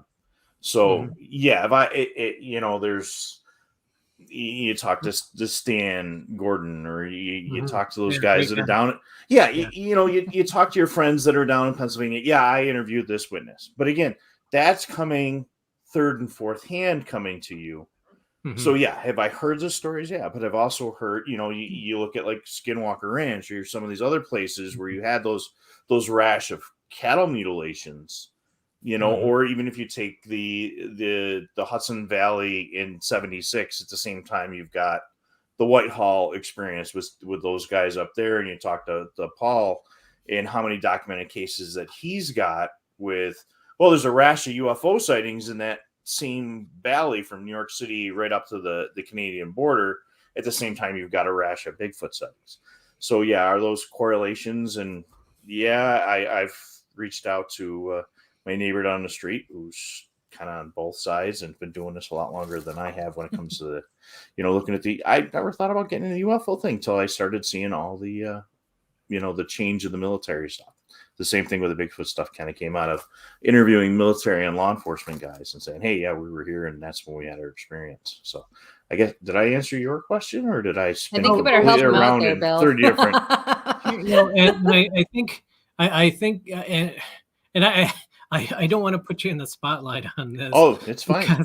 Because I have friends that are big squatchers, and there are like folks within the community. I'm an outsider to the community, but I witness them debate whether Bigfoot is an animal or some sort of paranormal creature. And I hear your very measured answer in that you don't want to poke anybody's, I guess, sentiments about whether Bigfoot may or may not be a paranormal creature or an animal. So here's my thoughts on the whole subject. And right now, I actually we're working a scientific study with hair and stuff like that's our pink Sasquatch hair experiment that we're working with Doug and I've got a couple of university folks working, where we're actually taking UV light and cell phone cameras and comparing hair samples so they can use them for DNA. We don't have a body. We can't tell where it's at. I've been in the Chestnut Ridge and I've seen light anomalies through the woods and was standing there with Altman and Culls and, got video, but it was a cheap video camera. So it's the worst documented evidence that I could possibly share with anybody except listening to my voice go, what in the hockey sticks was that? And I'm trying to keep things PG tonight. I guess I know I've got trash mouth today. Ticker. Yeah, I do have my little, occasional, explicit language ticker here, but don't plan on using that if I don't have to tonight. That's for Kristie. Try not to. Kristie's behaved herself tonight. I've spent the last couple of months looking at more historical accounts. My background is law enforcement and archaeology, so looking at some of those cultural stories. In how this, and there's a lot of things with the star people showing up at the same places, with the Bigfoot stories and, or my particular area. Thanks, Kristie, for putting it there for Deb there. I'm on it. Keep talking.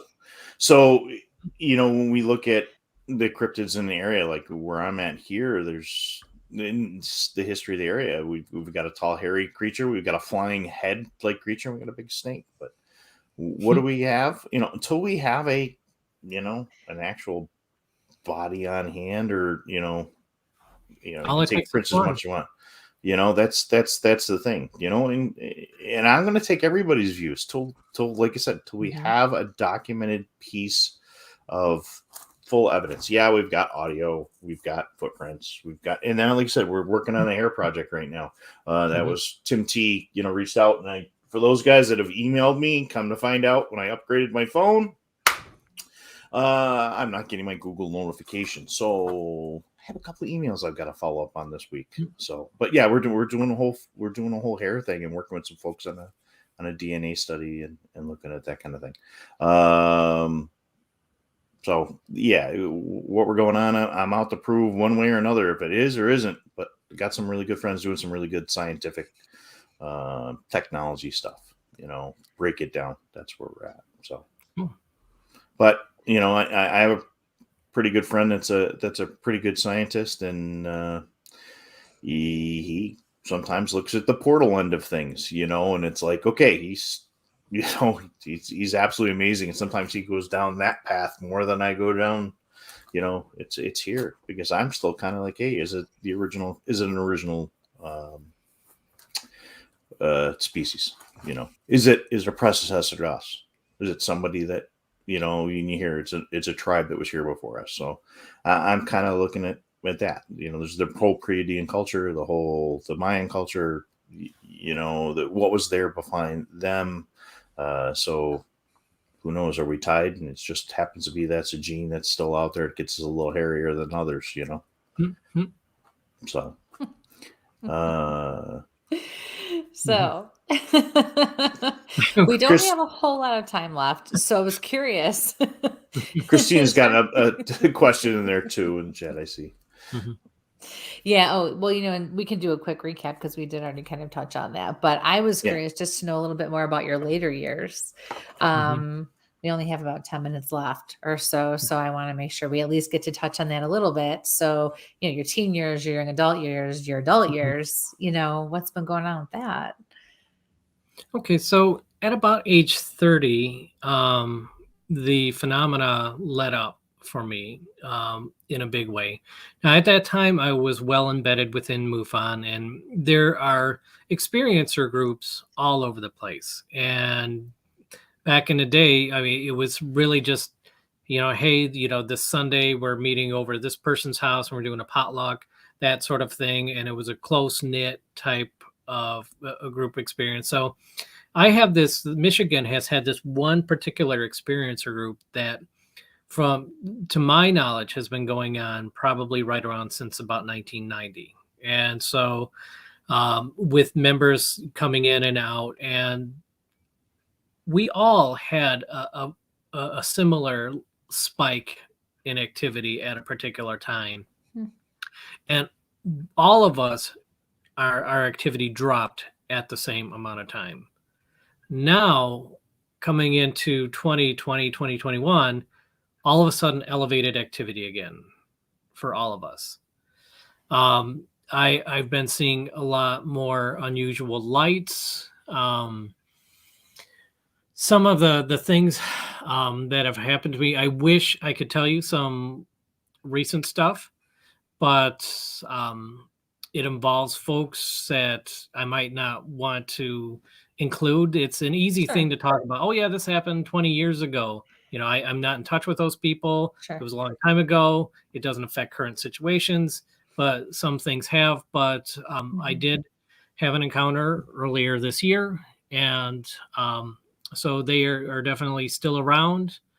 And I don't think that they're leaving anytime soon. I think something's got them stirred up.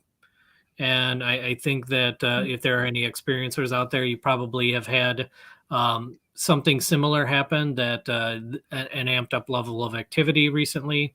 I can't account for why this would happen. It's easy to jump to conclusions and say, something apocalyptic is upon us, so they need to step in and save us or whatever, like that. Right. So I bumped the table. So it's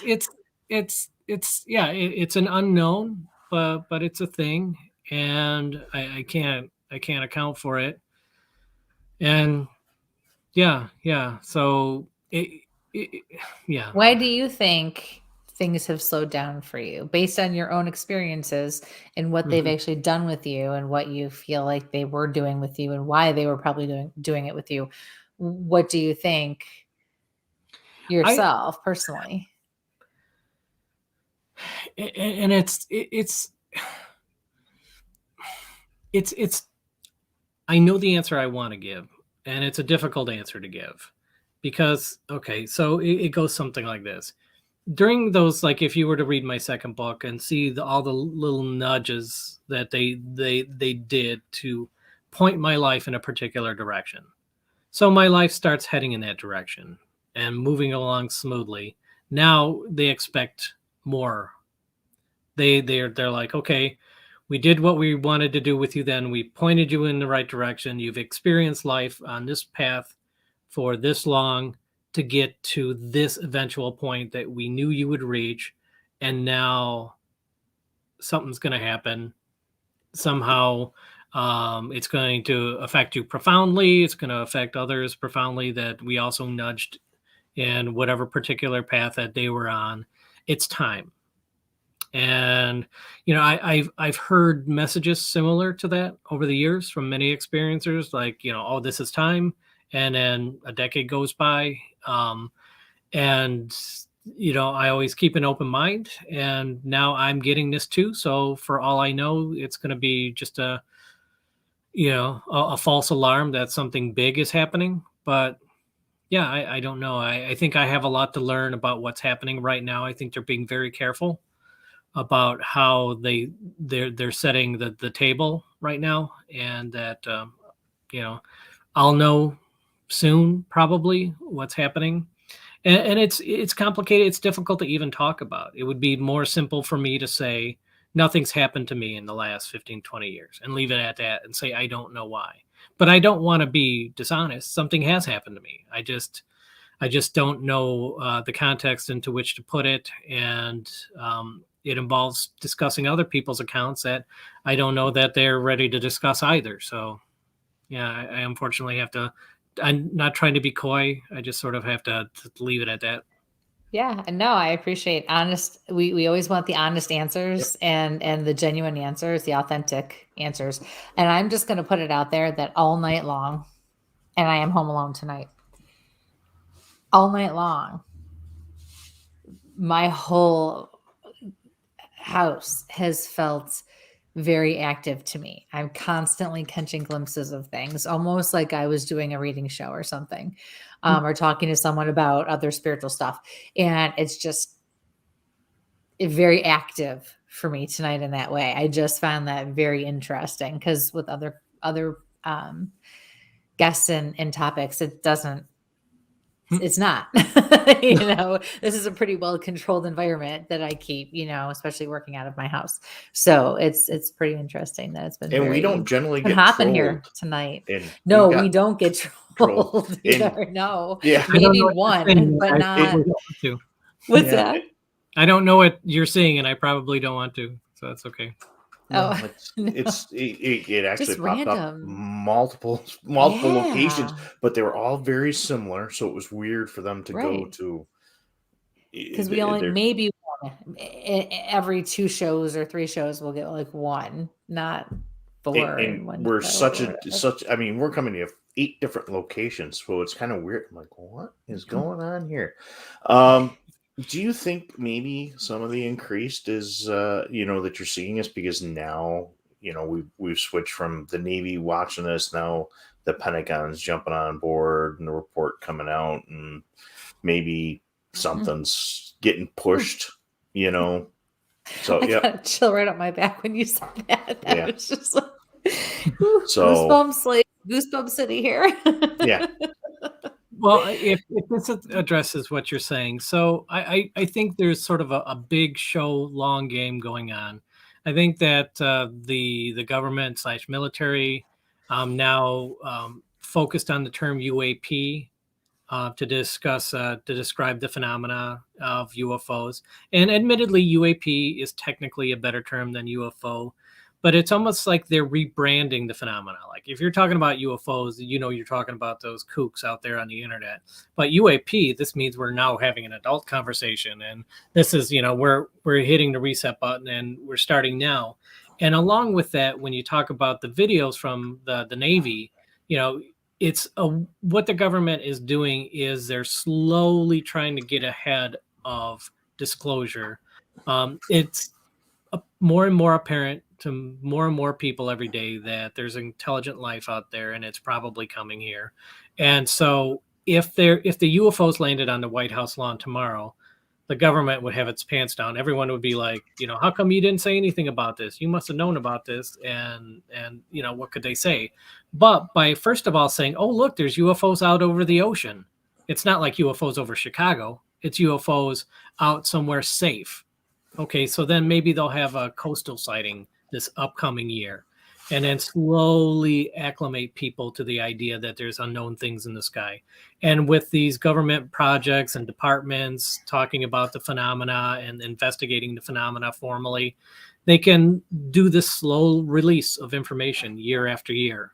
And after maybe about 10 years of doing that, and every year there's this token little set of UFO videos that are released, then when they're forced to give full disclosure about something anomalous happening, and people say, you've kept this a secret from us, they'd be like, no, we haven't. For the last 10 years, we've been sharing all this stuff with you. And I think it'll have enough of a softening impact that'll benefit them. I think they see the writing on the wall and know that they have to act now. And that's what we're seeing. It's no longer UFOs, it's UAPs are, it's a marketing campaign. They're controlling the conversation to the best of their ability as much as they can. And that's what they're doing. If full disclosure comes by this sort of goofy game that they're playing, cool. Whatever, some people will need that hand holding from the government to walk through these very difficult steps. And those of us that know better, because we've been, in this, up to our necks for all of our lives. And, it's, well, good. Everyone will some way, and within our lifetime, possibly, it'll be a reality to everybody. And, good. Is this giving you some more, I don't want to call it validation, but those folks that may have given you a hard time earlier in life, now with this data coming out, listen to your story a little closer now? Well, I have to say there is only one subcategory of people that have given me a hard time. Again, my family, my friends, my coworkers, for the most part, good. But I work at a college, and there are science faculty at this college, and they tend to be the trickiest people to discuss this topic with. I remember this one specific conversation I had with an instructor. I was talking to somebody about UFOs, go figure. And he comes in, he's like, "Oh, you're talking about UFOs again, huh?" And I said, which particular UFO case that you're aware of that you don't buy, that you don't like or whatever? He's like, "I don't like any of them. I like none of them." And I'm like, "Well, just give me one." And he's like, "I can't name one." I'm like, "You can't name one because you don't know any?" And he goes, "I don't pay attention to that stuff." And I'm like, "So, okay. So you're dismissing the entire phenomena without looking into it first?" I said, "That's not very scientific." Yeah, And, right. oh, the daggers from That was very clever. I like that. It's true though, Mhm. No, I like that. I I'm think glad you called them out. I think he'll have to be drag kicking and screaming into the disclosure once it occurs. And no, I don't like what this rigged campaign, public, campaign to, release the information the way it's happening. But they've been holding it back for so long that, it doesn't take much for a certain subset of the population to freak out. And do damage or make bad decisions when they're upset. So for some people, they'll need a security blanket, and I'll just ignore what's going on and keep doing what I'm doing in the meantime. Wow. You already got your reservations at the hotel, so you're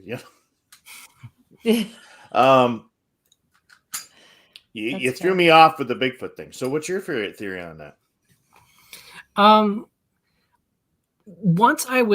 There's a library here in Michigan, the Caroline Kennedy Library, and a friend of mine, Rob, at the place, he will, for years, we've had this agreement that I will talk about whatever he wants me to talk about that is phenomenal related. And so,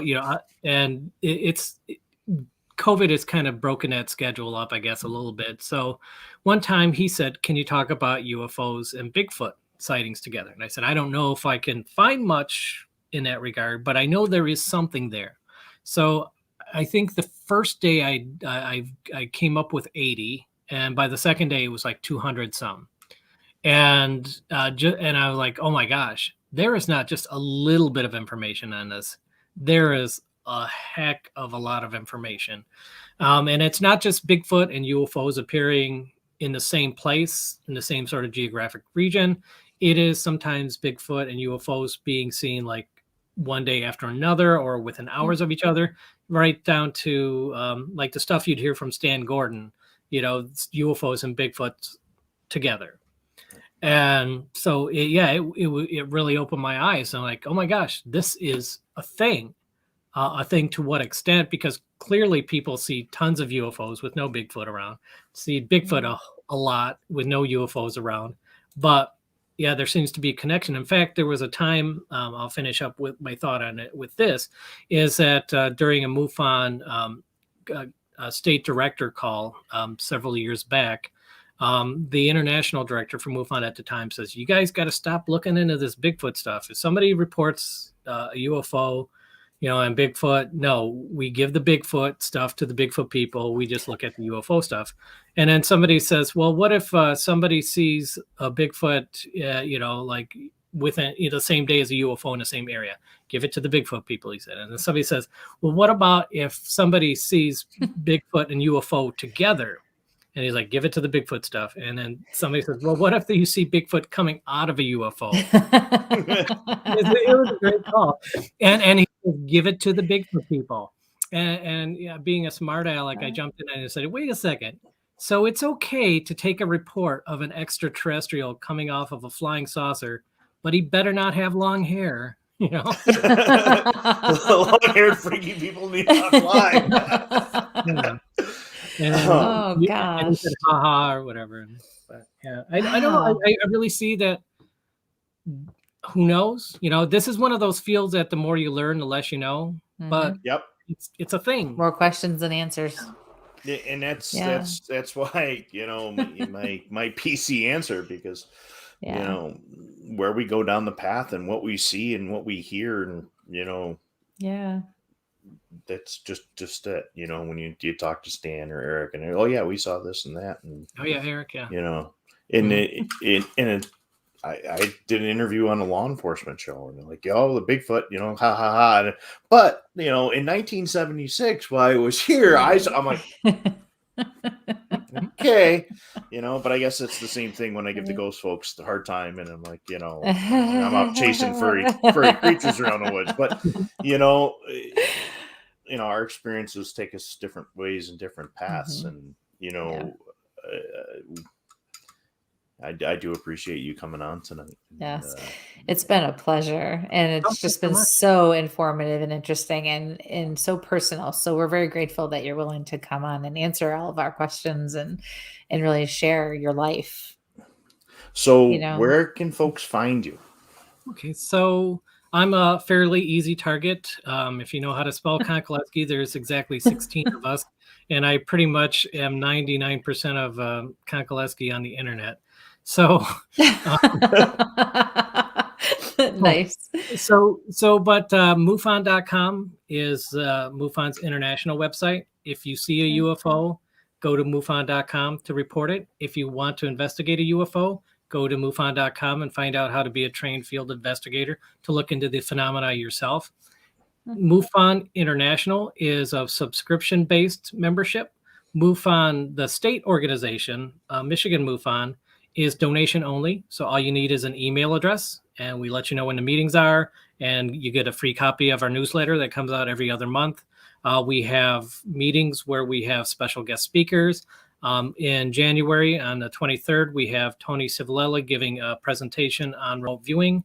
And the state membership for our state website is mimufon.org. MI for Michigan and MUFON, so mimufon.org. Also, I have a personal website that I really should be a lot better at keeping up to date, and that's experiencer.me, as in me, experiencer.me. Awesome. Wow, that's great. Thank you, Deb. We love Deb. Oh, yes. Especially there. And a plug, and every year in September, there is this phenomenal UFO conference at Houghton Lake. And Deb and RJ DeRoos, who are sometimes apparently watch the show. I think it's our last two guests. And Mike Smith and a large group of people that help out with that event as well. MUFON partners with them, and the event is just an incredible UFO live conference every year. And some of the best presenters on who are experiencers, and it's a very familial conference. It's like a very tight knit. Everybody gets to know everybody, and it's awesome. A lot of fun. Oh, that's wonderful! Wow, we just appreciate so much your time. We would love to have you come back again. Yeah. Oh, sure. Yes, absolutely.